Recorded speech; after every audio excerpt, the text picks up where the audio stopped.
Daang-daang pamilya ang nawala ng tirahan sa magkahiwalay na sunog sa Maynila. Sa Tondo, 2 na-trap ang nasawi. At nakatutok doon live si Ian Cruz. Ian. Vicky, may mag-amang nasawi sa naganap na sunog dito sa Tondo, Maynila kung saan 8 rin ang naitalang sugatan. Nahirapan naman, Vicky, na makapunta doon sa nasusunog na komunidad ang mga bombero dahil umano sa mga nakahambalang na sasakyan at masisikip na iskinita dito. Hindi ko rin ang gagawin ko. Paano ko tatanggapin yun?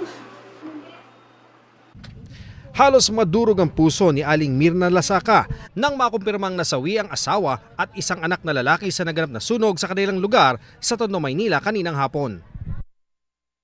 Hindi nakalabas ng bahay ang mag-ama sa naganap na sunog. Yung tatay po nakita sa isang kwarto, yung anak po nandun sa malapit sa pinto.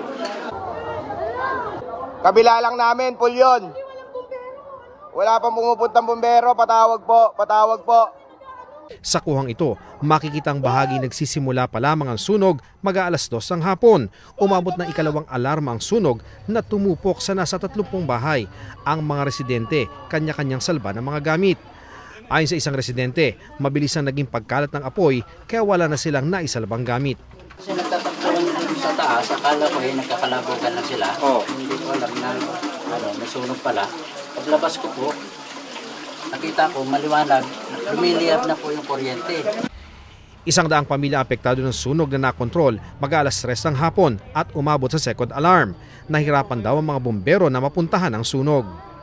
Sobrang kitid siya, ang dami pong naka-park doon sa area.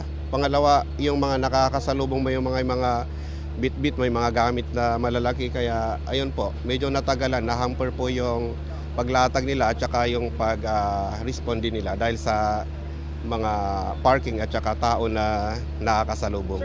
Bandang alas 4:30 tuluyang naapula ang apoy. Pasado alas 9 ng umaga naman nang maganap ang sunog sa barangay 598 Santa Mesa, Manila.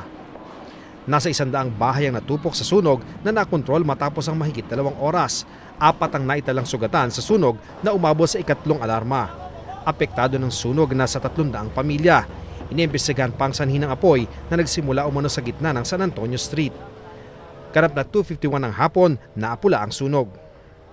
Wala pa pong tinutukoy na konkretong dahilan na pinagsimula na apoy, pero nagsimula raw po ito sa bahay sa may gitna po ng lugar namin, sa may San Antonio Street. Ngayon ay kausap ng mga taga-City Social Welfare and Development Office yung mga nasunugan dito sa Barangay 52 sa Tondo, Maynila.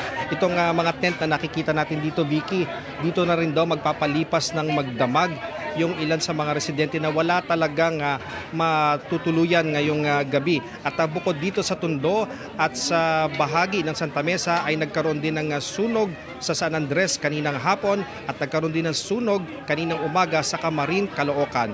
Balik sa iyo, Vicky. Maraming salamat sa iyo, Ian Cruz.